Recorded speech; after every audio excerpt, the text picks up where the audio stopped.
For Pacifica Radio, April 29th, 2018, I'm Scott Horton.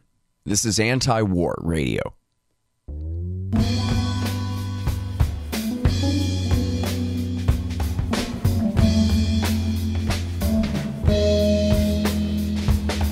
All right, y'all, welcome to the show. It is Anti-War Radio. I'm your host, Scott Horton. I'm here every Sunday morning from 8:30 to 9 on KPFK 90.7 FM in LA. I'm the author of the book, Fool's Errand, Time to End the War in Afghanistan, and the opinion editor of antiwar.com. When the website is working and the server ain't crashed, you can find my full interview archive, more than 4,600 interviews now, going back to 2003.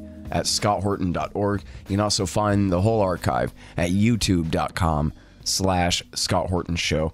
And you can follow me on Twitter at Scott Horton Show. Introducing Tim Shorrock. He is the author of the book Spies for Hire, The Secret World of Intelligence Outsourcing. He writes regularly for The Nation and I don't know where else. And he's been writing a lot of great stuff on Korea issues lately. Welcome back. How's it going, Tim? Very well, thank you. So, what a big day, huh? Yep. We all watched last night. Hopefully families all across the country gathered around their TV sets like the old days to see as the dictator of North Korea walked across the line at the DMZ and shook hands with the president of the South, and they had a big summit, and I don't know anything else. You tell me everything. Well, it was a huge day, and that's exactly what people did in Korea, that's for sure. Here, not so much. But, you know, the United States, here in America, we don't really focus on Korea too much and the reality of it. But what happened was they reached agreement on ending the Korean War, which they say they're going to try to do this year, which is an enormous achievement. And that's going to have to include negotiations with the United States and with China. This would end the Korean War and the armistice, which was signed in 1953 by China, the U.S., and North Korea. South Korea at the time refused to sign the armistice, and they want to convert that into a peace treaty.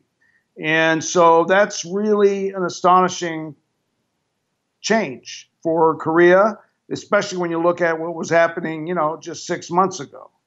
And they've also, you know, agreed to, you know, try to make the upcoming summit between Trump and Kim Jong-un as fruitful as possible. And they stated, and Kim Jong-un put his name on this, the purpose is denuclearization in North Korea and denuclearization of the entire peninsula. Now, by the way, you know, I know that I keep meaning to ask people this and forgetting. George Bush Sr. pulled the nukes out of South Korea back when? Who put them back? I mean, the American ones. I'd say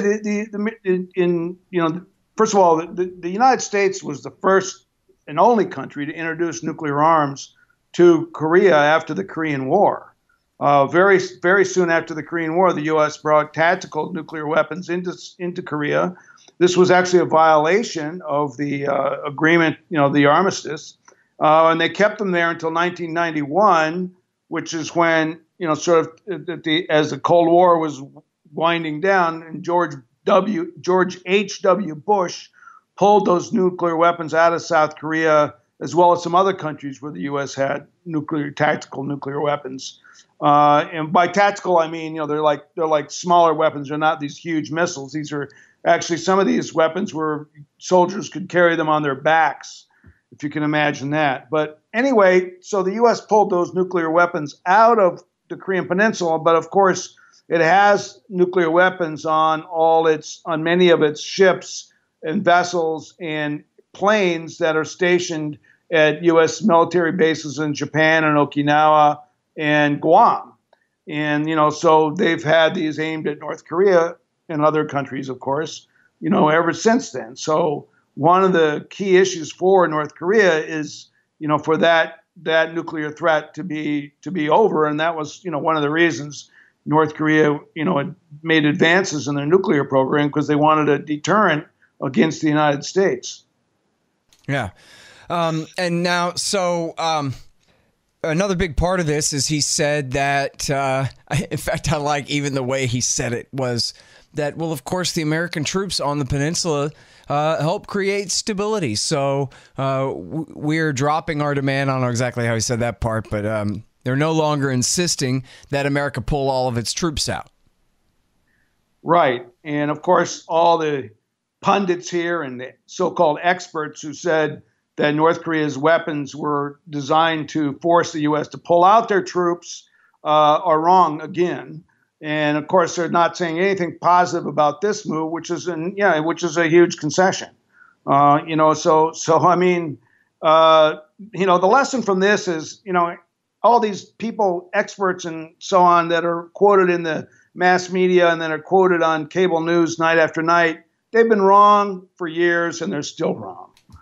All right, now, well, so speaking of which, sometimes when I'm driving around, I like to listen to NPR. Sometimes I do AM, sometimes I do FM, but, that's when I have time to listen to what my enemies are saying, other than just reading. And so today, I was listening to NPR News, and they were interviewing a guy from Tufts University, and he was a professor there, and he said, of course, the only question was, is Trump prepared? And the answer was no. This guy, Kim, is so crafty, and he says things that sound just like what Scott and Tim and Donald Trump want to hear, but really it's all a ploy, it's all a lie, and he doesn't mean any of it, and it's all a scam, and it's all a trap, and the worst thing that could happen would be for Donald Trump to get tricked into lifting the sanctions. I'm telling you, people like that have to have massive publicity efforts behind them. I know exactly who you're talking about. He testified before the Senate a week or so ago saying basically the same thing. These people are completely wrong. I mean, what an insult to the South Korean president and the South Korean government and the South Korean people, for that matter, who, it's up to the Koreans what to do in their own peninsula, in their own country. And obviously, there was some very intense negotiations between North and South that led up to this. And they both sides were assuring each other. And, Moon Jae-in himself was at the last summit of North and South back in 2007, when the president was Roh Moo-hyun and he was the chief of staff. So he knows these people. He's worked with them in terms of bilateral dialogue for quite a few years, as have many members of his team. So, if people like that are going to come on and say this kind of stuff, what they don't know is that they're insulting the South Korean people. They're insulting the South Korean leadership who's done this. And it's, they've been wrong. They're still wrong. All right, now, so here's a guy I really like, and he's certainly not some hawk or some, NPR prostitute, and that's Bernard at Moon of Alabama blog. And he had a blog today where he had some really great headlines and leading paragraphs from articles in the news from 1991, 1995, the year 2000, and all these things that actually sound a lot like what we're hearing today. They're going to have a final peace, and they're going to work things out, and they're going to obviously the denuclearization has only recently become an issue, but anyway, from the weapons that they've had since '06. But so what about that? What about, maybe even if both sides really mean well here, that there's just too much at stake for them to have to give away, that somehow it just couldn't work out. And maybe even if you want to address just how devious these evil dictators are, right? They're pretty devious. Well, all those previous agreements, actually, they use words from those previous agreements and the ones what they announced, last night and, the next day in Korea itself. But they draw on those because, those agreements, they did pledge denuclearization and to work toward a peace process. What happened with both of them is, the South Korea after 2007 and 2008, there was two successive, very right-wing presidents who basically restored the very hard line taken by earlier presidents. There was 10 years of progressive presidents in South Korea where they made a lot of headway in resolving and moving toward ending the war. And then a lot of the progress that was made was undone by these conservative presidents. And that's something that Moon Jae-in, who was elected a year ago in May, said he was going to do. He wanted to sort of unravel this, the mistakes that his predecessors had made, much the same way that Trump talked about his own predecessors and how they screwed things up. So, times have changed. And before, also, the big difference is in the past, the last such declaration was in 2005. Now, in 2005, North Korea did not have a nuclear weapon. It was trying to build one, but they did not have one. They were processing plutonium to make a bomb, but they weren't there yet. They didn't explode their first bomb until 2006. And then, over the years, they built their, capability, particularly in missiles. And we saw last year how they fired, 10 or 11 long-range missiles. And they fired 3 ICBMs that can hit the United States. So this time, they actually have the capability to fire missiles that can hit the United States. They never had that before. So they actually have a lot to give up, as opposed to the past where what they were giving up was the potential to build a nuclear capability. Now they have one, although they have not been able to they have not yet put a bomb on a missile that can hit the United States. They're not there yet. They stopped testing before they could do that, but they still can. They still have a deterrence and so they enter these negotiations from a position of strength. It's kind of like the way Reagan used to talk, right? Peace through strength. Well, they did it themselves. Yeah. Well, so what exactly is the Trump regime's role in all this? He certainly played bad cop, if that was the part he was supposed to be playing last year. Yes, he did. And I think, he raised the stakes, to a very high level. I mean, threatening to destroy North Korea and saying that again and again and threatening them, coming close to threatening them with, nuclear weapons was very dangerous and really raised the tensions in the peninsula and in the world for that matter, to the highest level they'd ever been. So, I think actually his rhetoric like that really escalated the situation and convinced the North and convinced Kim Jong-un government that they really had to have this nuclear capability.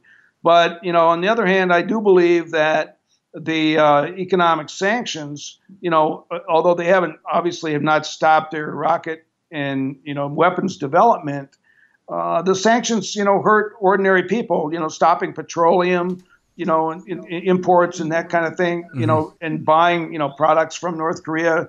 It's over time that can really, cause some damage. And Kim Jong-un wants to build his economy. And so I think that's one of the reasons, he's taken these steps. So, in a way, the situation has changed in a very fundamental way.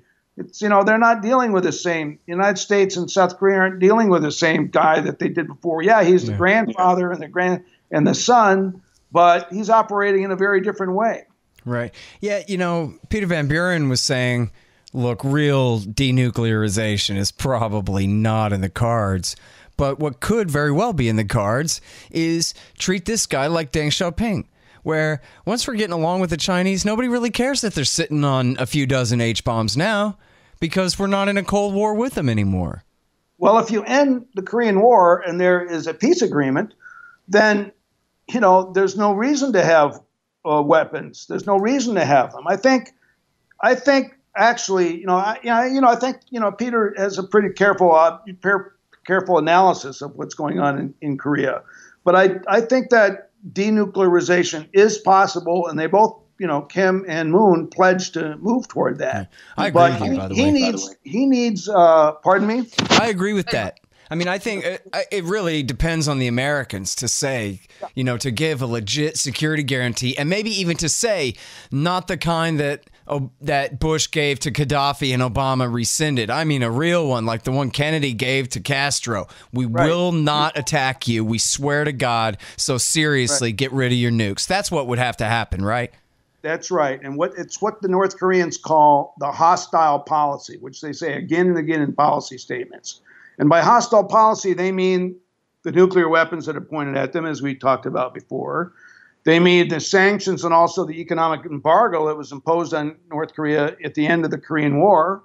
And they mean, they mean an end to these very what they consider very dangerous, military exercises that the U.S. carries out with South Korea twice a year, which were scaled back this year. And so, if they get assurances that the U.S. is, not going to attack them, that there's not going to be any kind of regime change attempt, and that the U.S. will, move toward normalization politically and economically, then I think they could give up their weapons. The point is, I think the South Korean view is that this has to be done kind of in a step-by-step way. And I think there's voices in the White House, in the Trump White House, and particularly John Bolton, who think that they have to kind of, make that promise up front. But, they're not going to, you can't expect them to surrender, right? There's got to be, step by step, guarantees. For example, stopping, putting nuclear ships and nuclear armed planes during these exercises, stopping that, and then North Koreans can reciprocate it in some other way. But I think it's going to take some time, but I actually do believe that it can be done. Hey, one more thing real quick before I let you go. I know you got to go, but I think Trump tweeted this morning. I saw him quoted on TV out of the corner of my eye earlier as saying, hey, don't forget China's role in this. I think he was trying to give them credit. What do you make of that? Well, China did slap sanctions on them and kept to them. I mean, some of the sanctions, there is a lot of trade, obviously, that goes between China and North Korea, but, they stopped, all kinds of imports and exports as part of the UN sanctions. And I think they've tried to put pressure on North Korea. But the thing is, that is not the way to go with North Korea, because they resent, China trying to do that. Yeah. And they invited him to Beijing recently, too, right? Was that a change in policy to? Well, maybe Chinese, they promised him that they would, make sure to protect their interests one way or the other.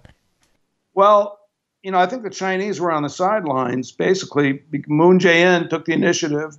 And this whole peace arrangement is being done by Moon Jae-in, Kim Jong-un, and Donald Trump. It's a three-way thing, and China is not part of that. And I think the Chinese felt they wanted to know what was going to happen and what Kim was up to, and so invited him there. And that was obviously, important, because that was his first visit overseas and his first visit with the Chinese. And they really have been, the relations between China and the DPRK have not been very cordial at all in the last few years. But China is, as a signatory to the 1953 armistice, can and must play some kind of role in the peace process and also in the peace guarantees for North Korea. So I think they're playing an important role in this. Maybe not in the way that Donald Trump thinks, but I don't discount their assistance in this at all. Mm. All right. Well, listen, thanks again very much for your time, Tim. Appreciate it a lot. Thank you. All right, you guys, that's Tim Shorrock. He's got this. It's the Spotlight today on antiwar.com. South and North Korea prepare to discuss an end to the Korean War. That is at thenation.com. And, it's particularly good for its scolding of the horrible liberals and centrists and hawks who keep trying to pour cold water on this thing. And I really appreciate it extra for that. And again, his book is called Spies for Hire. All right, you guys, now since this interview was short, I have a few minutes here. So I figured I would just explain to you real quick why the entire Korean nuclear crisis, such as it is George W. Bush's fault and how it got this way. So when Kim Il-sung, the grandfather and the founding dictator of North Korea, died in 1994 and Kim Jong-il took over, he started making a bunch of noise about how he was going to leave the Non-Proliferation Treaty and start making nuclear weapons. And so Bill Clinton sent Jimmy Carter and William Perry and others over there to work out this deal that ended up becoming the Agreed Framework, is what it was called, of 1994. Now, what the Agreed Framework did was it had the North Koreans promise to stay within the Non-Proliferation Treaty and then thereby their safeguards agreement with the International Atomic Energy Agency and refrain from making or proliferating nuclear weapons or nuclear weapons technology. And in exchange, America would give them some money, not that much, some fuel oil, some grain and, emergency food shipments, as well as help them construct 2 light water reactors. Now, the significance of that is that the North Koreans have a heavy water reactor at Yongbyon, which I'm sure I'm pronouncing wrong, but anyway, it can produce electricity, but its waste is easily reprocessed into weapons-grade plutonium. But with a light water reactor, it does produce some plutonium-239, but it's too heavily polluted with all different other isotopes. And as such, it's virtually impossible to reprocess the waste from a light water reactor into weapons fuel. So, and it's funny, interesting side note, it was Donald Rumsfeld's company that got the contract to build the light water reactors, but they never did it.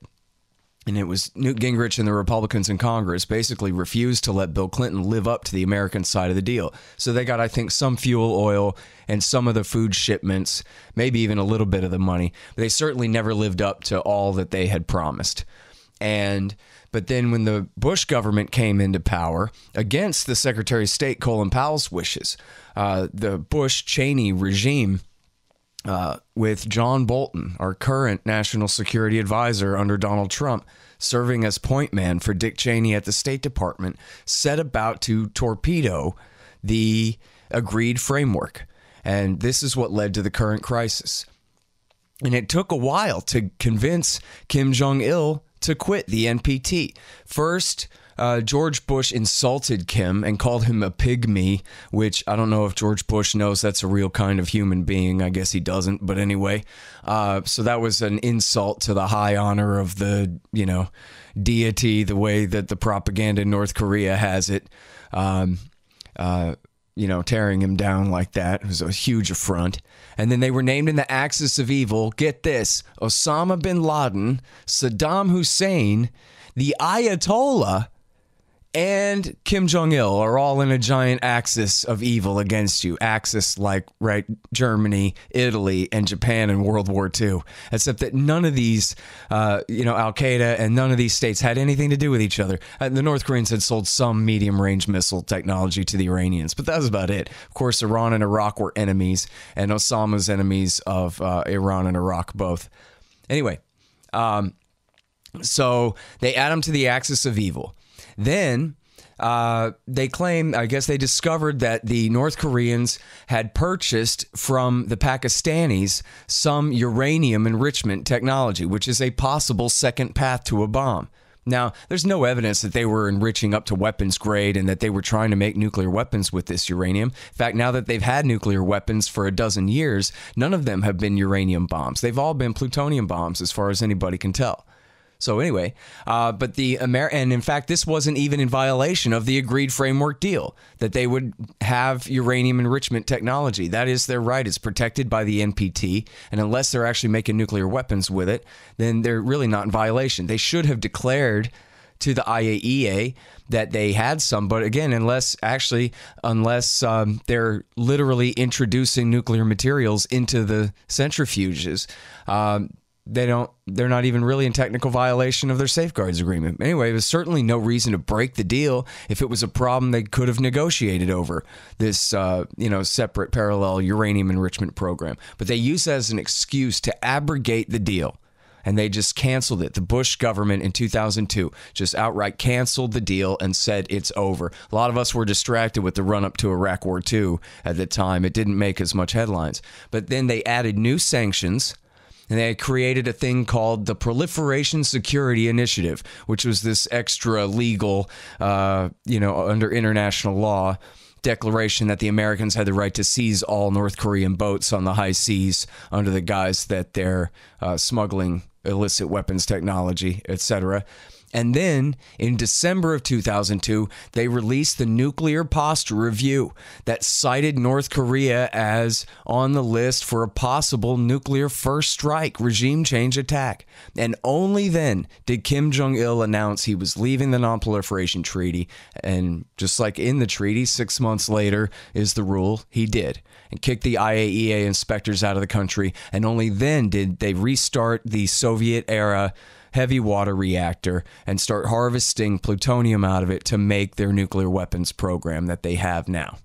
So the idea was either one, they would get in there after Iraq, they would go to North Korea and they would get a regime change before this actually resulted in the creation of a nuclear weapons arsenal, or they just didn't care because they figured, you know what, a nuclear-armed North Korea is a great way to prevent reconciliation with the South, and it's a great excuse to sell bogus missile defense technology to the Pentagon for trillions of dollars. Well, hundreds and hundreds of billions anyway, and that giant boondoggle. So it just took them a few years. They detonated their first A-bomb in 2006, although in fact the first two or maybe even three were classified as fizzles, I guess, which is a takeoff on fissile, but just means that they didn't quite detonate the way that they were supposed to.